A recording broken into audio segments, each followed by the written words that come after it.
Hey guys, just some of my thoughts on like performance and the mind and how we can learn pretty much from everything that we look and see at in our lives. I was watching Netflix yesterday. There's this new documentary on Mavericks in sport.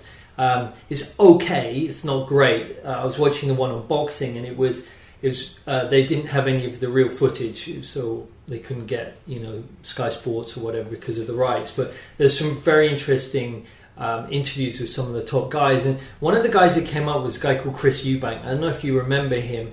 In the 80s, 90s, I think he was like an exceptional boxer, very, very good. And he was a maverick. He was weird, strange, monocle in his eye, and dressed up like trying to be like an English gentleman, waistcoat and stuff. Very strange. People used to love to hate him, but he was a fantastic boxer. He was an immense physical specimen. So I was watching this documentary about him. It just brought up a couple of things I've always wanted to talk about. Firstly, I met him when I was working at Chelsea. We were in I think it was the FA Cup final, Wembley, and I was in the sort of VIP area before the game.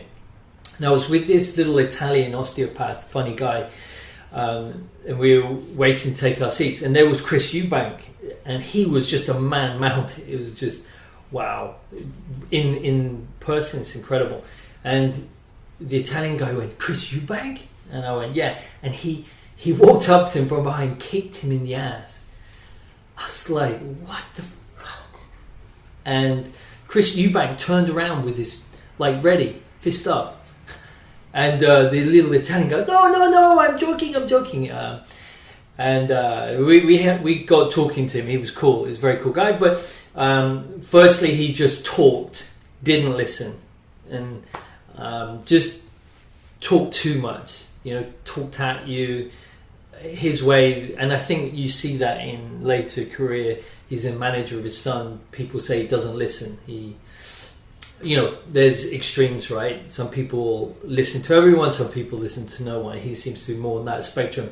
And also I shook his hand. It was ridiculous. It's the biggest, it's like a brick. His strength was phenomenal. I haven't ever felt a grip like that. And I kind of patted him on the arm, and it was like a wall.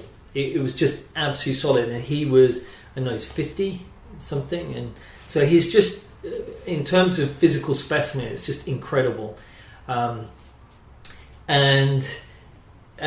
yeah, in this Netflix, there's this image of him when he beat Nigel Benn, and he's kind of just, it's not screaming. He's just like super happy. It's a few seconds after he's knocked him out or stopped it, and he's ripped.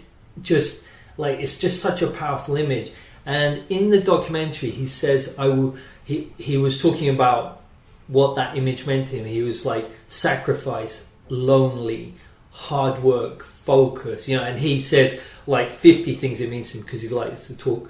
But then he said, and in that moment, I honored that.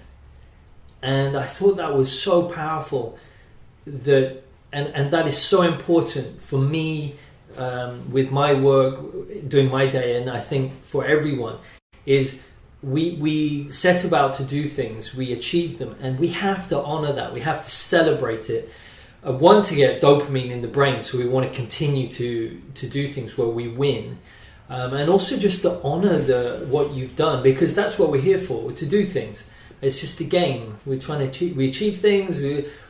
Whatever you want to be, a ballerina, a boxing champion, or online entrepreneur, whatever, you have challenges, you overcome them, and you celebrate them and honor them.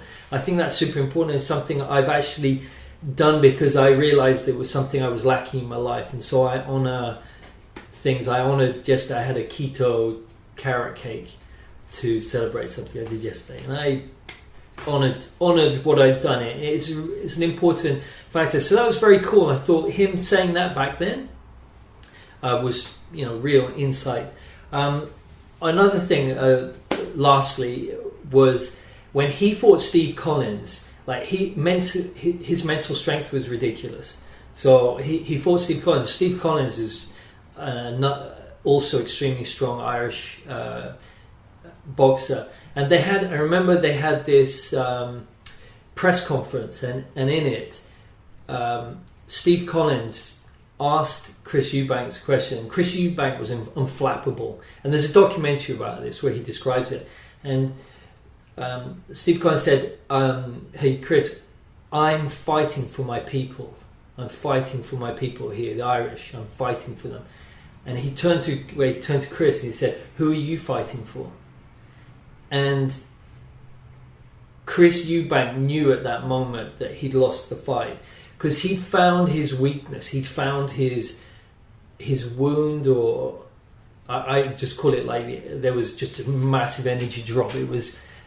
He'd found his point that he could get into his armour, and it was Chris realised at that moment. He said, "Well, I'm fighting for the British people." He was dressed up like a British old aristocracy kind of guy. And Steve Collins said, "No, you're not. That's not your people. You're from Africa." He said he realised at that moment that he didn't know who he was fighting for. Yes, he was British, but his parents, I don't know how many generations he'd been there, but he'd found that point where he wasn't sure, and there was an emotional response. And Chris Eubank said, at that moment, I'd lost the fight. And I just think you see it with Conor McGregor these days when he's doing his trash talk. What he's doing is trying to find the weaknesses in their energetic armory. And no one's done it with Conor McGregor, really. Maybe Nate Diaz, but Conor McGregor dresses up real. He likes to be super smart and gentleman.